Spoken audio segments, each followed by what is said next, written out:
بسم اللہ الرحمن الرحیم۔ آج ہم وادی نیلم کی فضاؤں میں جس موضوع پر مختصر بات چیت کریں گے وہ بڑا اہم موضوع ہے، اور بلکہ آپ اس کو ایک کلیدی موضوع کہہ لیجئے۔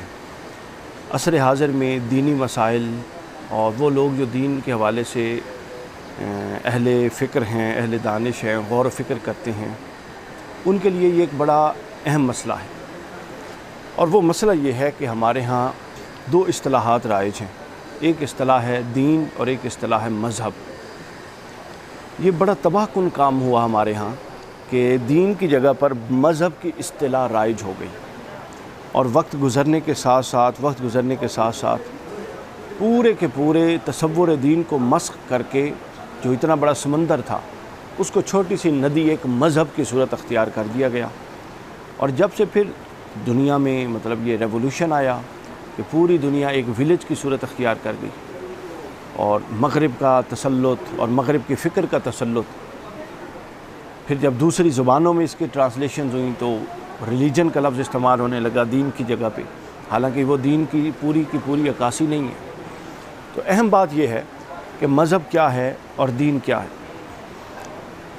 میں آپ کو بتاؤں، میری رائے میں سب سے جو تباہ کن معاملہ ہوا دین کے باب میں وہ یہ ہوا کہ دین کو مذہب بنا دیا گیا، اور قرآن مجید جو کہ دین کی کتاب ہے، الدین، اسلام کو دین کہا گیا، اور اس کا ہر تصور، جو بڑی پکچر جس کو دین کہتا ہے قرآن کا ہر تصور اس بڑی پکچر میں فٹ ان ہوتا ہے۔ خلط مبحث یہ ہوا، مسئلہ یہ ہوا کہ ہم نے وہ تصور جو قرآن نے دین کے تناظر میں نازل کیے تھے، ان تصور کو جب ہم نے مذہب کی تصویر میں سیٹ کرنے کی کوشش کی تو وہ مس فٹ ہو گئی، خلط مبحث ہو گیا، چیزیں کلیئر نہ رہیں۔ وہاں سے پھر ایسی بے تکی تعویلات، بے تکی تشریحات اور غلامانہ تعویلوں کا سلسلہ شروع ہوا جو آج تک جاری و ساری ہے، اور اسی سے پھر مکتبہ فکر کا پیدا ہونا، مسلکوں کا پیدا ہونا، فرقوں کا پیدا ہونا، یہ سب وہیں سے شروع ہوا۔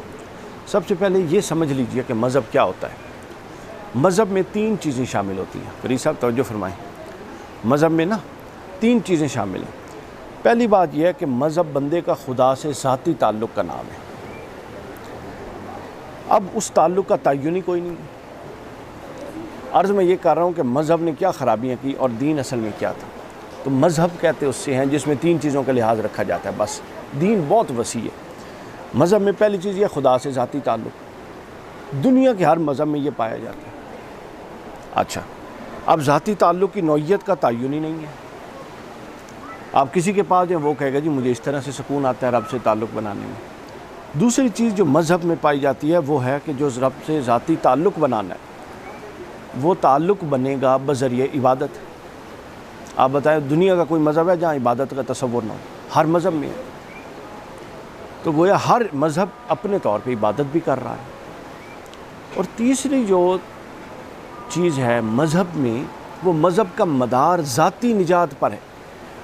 آپ کے گھر والے بے شک تباہ و برباد اور ہلاک ہو جائیں، وہ بے شک جہنم میں جائیں، آپ کا معاشرہ بے شک ضلالت کی گمراہیوں میں ہو، لیکن مذہب یہ کہتا ہے کہ آپ کو انفرادی حیثیت میں جنت میں جانا ہے۔ یہ 3 وہ تباہیاں تھیں، یہ 3 وہ تصورات تھے جو پورے کے پورے مذہب میں تھے۔ اب اس کی تناظر میں آپ دیکھ لیں، دنیا کا ہر مذہب خدا سے تعلق کا تصور رکھتا ہے، دنیا کا ہر مذہب عبادات کا تصور رکھتا ہے، اور دنیا کا ہر مذہب ذاتی نجات کا تصور رکھتا ہے۔ کوئی مذہب کو دھرم کہتا ہے، کوئی مذہب کو کچھ کہتا ہے، کوئی عبادات کو پرستش کہتا ہے، کوئی پوجا کہتا ہے، ٹھیک ہے، کوئی کچھ کہتا ہے۔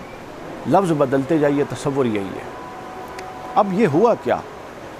ہوا یہ کہ اس مذہبی تصور میں جو بالکل چھوٹا سا تھا، اسلام کے عالمگیر اور آفاقی قوانین جو قرآن نے بیان کیے، وہ جب زیر بحث آئے تو وہ مس فٹ ہو گئے، چونکہ دین سے بات مذہب تک آ چکی تھی اور قرآن کے تصورات آفاقی نوعیت کے تھے، تو وہ مذہب کی اس چھوٹی تصویر میں فٹ ان نہیں ہو سکتے تھے۔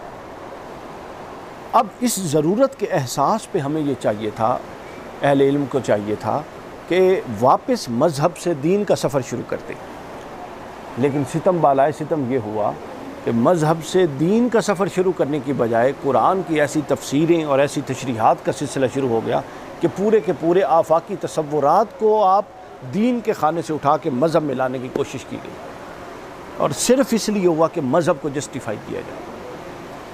اسلام میں مذہب کی جو اصطلاح آئی وہ میں آپ کو بتا دوں، وہ مذاہب اربعہ سے آئی۔ امام اعظم ابو حنیفہ نے جب ان کا ایک فقہ مرتب ہوا، امام مالک کا ہوا، امام شافعی کا ہوا، امام احمد ابن حنبل کا ہوا، اور بہت سارے فقہ مرتب ہوئے، تو کہا جاتا تھا کہ یہ مسئلہ علی مذہب ابی حنیفہ، یہ ابو حنیفہ کے مذہب پر یہ ہے، یعنی اس مسئلے میں ابو حنیفہ کا مذہب یہ ہے، یعنی ابو حنیفہ کی رائے یہ ہے، ابو حنیفہ کا طریقہ کار یہ ہے رضی اللہ تعالیٰ عنہ، امام شافعی کا طریقہ کار یہ ہے۔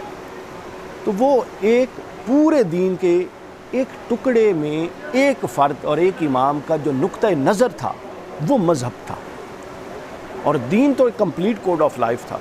تو ہم نے وہ ہر شب بھلا کے وہ پورا ایک مذہب، کچھ ہمارے اپنوں کی نادانی اور کچھ باہر کی سازشی، پورے کے پورے دین کو اٹھا کے مذہب میں لے آئے۔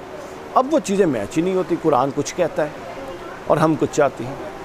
میں آپ کو ایک مثال دیتا ہوں اور بات کو ختم۔ دیکھیے جی، مثال میں قرآن مجید سے ہی دوں گا کہ مذہب بنانے میں، یعنی اب جو مذہب کی صورت ہے کہ پورا کا پورا دین ہی مذہب بن گیا، اور دین کو چھوڑنے میں اور قرآن کے آفاقی تصورات کو مذہب کے خانے میں فٹ کرنے سے نقصان کیا ہوا۔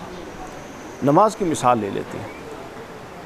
دیکھیں جی، قرآن یہ کہتا ہے کہ ان الصلاۃ تنہا عن الفحشاء والمنکر، کہ جہاں پر نماز قائم ہوگی وہاں پر منکرات، برائیاں اور بے حیائی نہیں ہوگی۔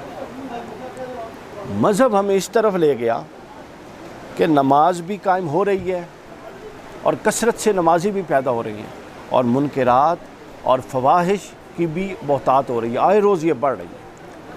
یعنی اب آپ دیکھ لیجئے کہ ایک ہے قرآن کا دعویٰ کہ جہاں پر صلاۃ قائم ہوگی اپنے جملہ تقاضوں کے ساتھ، قرآن کہتا ہے وہاں پر فحاشی اور منکرات، برائیوں کا سیلاب رک جائے گا، کم ہو اور ختم ہو جائے گا۔ جبکہ جب سے ہم نے مذہب کو اصل بنایا اور دین کو چھوڑا، اس وقت سے کیا ہوا کہ نمازیں بھی کثیر ہو رہی ہیں، مسجد بھی آئے روز بن رہی ہیں، کروڑوں اربوں روپیہ لگ رہا ہے، نمازی بھی کثرت سے پیدا ہو رہی ہیں، لیکن اس کے ساتھ ساتھ جس کو انہوں نے اس کو کرنا تھا، ٹیکل کرنا تھا اور اس کو کنٹرول کرنا تھا، برائیوں کو اور منکرات کو، وہ بھی اسی ریشو سے بڑھ رہی ہیں۔ یہ ہے مذہب کی خرابی، یہ ہے خالط مبحث، کہ جب ایک بندہ نیوٹرل ہو کے قرآن کو پڑھتا ہے تو وہ کہتا ہے، قرآن تو کہتا ہے کہ نمازی کی نماز ہے ہی تب جب وہ برائیوں سے روک رہی ہو، اور یہاں تو جتنی شدت سے نمازیں بڑھ رہی ہیں اتنی شدت سے گناہ بڑھ رہی ہیں، اتنی شدت سے ناپ تول میں کمی ہو رہی ہے، اتنی شدت سے ہم جناب دو نمبری کرتے ہیں۔ تو پھر کیا مسئلہ ہے؟ کہیں نہ کہیں تو پرابلم ہے۔ وہ پرابلم یہ ہے کہ ہم نے مذہب کو اصل بنا دیا، جو کہ تھوڑا سا ایک ٹکڑا تھا، اور دین کو پورا کا پورا جو خلاصہ تھا اس کو چھوڑ دیا۔ تصور مذہب کو جاری رکھتے ہوئے مجھے ایک بات بتائیے، آپ اسلام کی حقانیت دوسرے مذاہب پہ کیسے ثابت کریں گے؟ یہی تو مغرب کی چال تھی، یہی تو جو اسلام دشمن قوتیں، وہ بے شک مشرقی ہوں یا مغرب کی ہوں، ان کی چال تھی کہ دین کو ایک ذات کا معاملہ بنا دیا جائے اور اس کو اجتماعیت سے ہٹا دیا جائے، ریاست سے نکال دیا جائے، معاشرت سے نکال دیا جائے، سیاست سے نکال دیا جائے۔ دین کو جب ان تمام حصوں سے نکالا جائے گا تو وہ فرد کا معاملہ بن جائے گا، اور جب فرد کا معاملہ بنے گا تو فرد کا معاملہ ذاتی حیثیت ہوتی ہے۔ میرے ساتھ بیٹھا ہوا کوئی جو مرضی کرے، ہمارے ہاں کہتے ہیں جی اس کا ذاتی معاملہ ہے۔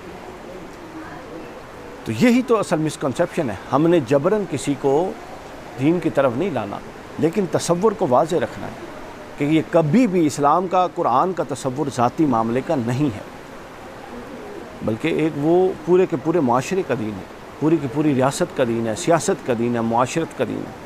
تو ہمہ پہلو اصلاح ہوگی تو قرآن کہتا ہے نتائج آئیں گے۔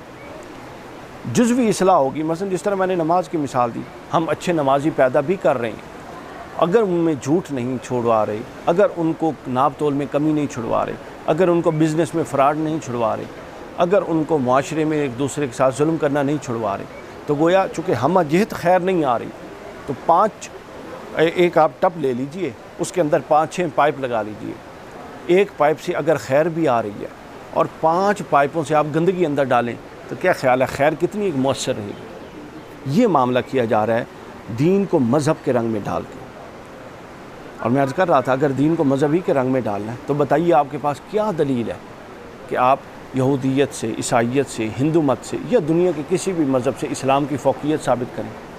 یہی تو ایک سازش ہوئی ہے بین الاقوامی کہ اور ہمارے ذہن اس طرح سے بنائے گئے کہ ہم ماننے کو تیار ہو گئے کہ اسلام مذہب ہے. اسلام مذہب نہیں ہے، دین ہے، اور یہ کسی کے ذاتی معاملے نوعیت کی چیز نہیں ہے.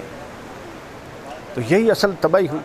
اب کیا ہوا، ہر مذہب میں ہندو مت ہو، یہودیت ہو، عیسائیت ہو، سکھ مت ہو، ان میں خدا سے تعلق کا راگ بھی الاپا جاتا ہے، ان میں عبادات کا ایک نظام بھی ہے، ان میں اخروی نجات کا تصور بھی ہے. لیکن اسلام کا یہ تصور نہیں، وہ اس سے بڑھ کر ہے. آپ دیکھیے عبادت اللہ کی کر رہا ہے بندہ، لیکن اس میں قرآن کا تصور عبادت یہ ہے کہ وہ جو بندہ اللہ کی عبادت کر رہا ہے نماز کی صورت میں، اس کے اثرات معاشرے پر یہ آنے چاہیے کہ معاشرے سے برائی ختم ہو جائے.